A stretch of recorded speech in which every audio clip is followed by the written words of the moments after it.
தமிழ்நாட்டு மக்கள் ரொம்ப தெளிவா இருக்கிறாங்க. இவங்க வந்து வடநாட்டில் பண்ண மாதிரி குஜராத்தில் கலவரத்தை உண்டாக்கி ஆட்சியை பிடிச்ச மாதிரி, மகாராஷ்டிராவில் கலவரத்தை உண்டாக்கி ஆட்சியை பிடிச்ச மாதிரி, நீங்க மாலேகான் வெடிகுண்டு, அஜ்மீர் வெடிகுண்டு, மகாராஷ்டிரா வெடிகுண்டு இதெல்லாம் யார் சம்பந்தப்பட்டாங்கன்னு தெரியும். மாவீரர் கார்கரே யாரால் சுடப்பட்டார்னு தெரியும். சுடப்பட்டவர்கள் எந்த இடத்துல எம்பியாக இருந்தாங்கன்னு தெரியும். குஜராத் கலவரத்தில் அந்த பானு அவர்கள் கொல்லப்படும் பாலியல் வன்கொடுமை செய்யும் போது அவங்க ஆயுள் சிறையில் இருக்கணும்னு சொல்லும்போது இன்னைக்கு எந்த சிறைவாசி எந்த விடுதலை இருக்கிறாங்கன்னு தெரியும். முழுக்க முழுக்க தமிழ்நாட்டில் ஒரு மதவாத அரசியலை, ஒரு மத கலவர அரசியலை உண்டாக்கணும். இவங்க இந்த திருப்பரங்குன்றத்தை விஷயத்த பேசுறாங்க.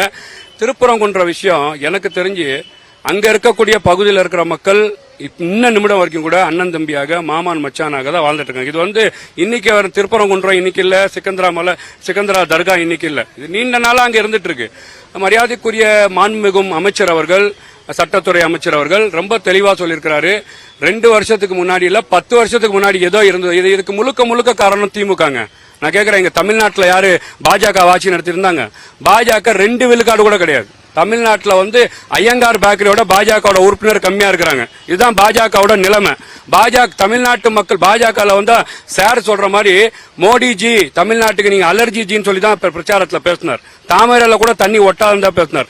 அந்த அளவுல இருக்கக்கூடிய தமிழ்நாட்டில் பாஜக, மக்கள் மனதை கவராத பாஜக, மக்களால் புறக்கணிக்கப்பட்ட பாஜக, இந்த பாஜக இன்னைக்கு நாங்க தமிழ்நாட்டில் இந்த இதை நாங்க கொண்டு வரோம் சொல்வது, திமுக இங்க இருக்கக்கூடிய இஸ்லாமிய கிறிஸ்தவ வாக்கள் அறுவடை செய்வதற்காக திருப்பரங்குன்றத்தில் ஒரு நாடகம் ஆனாங்க.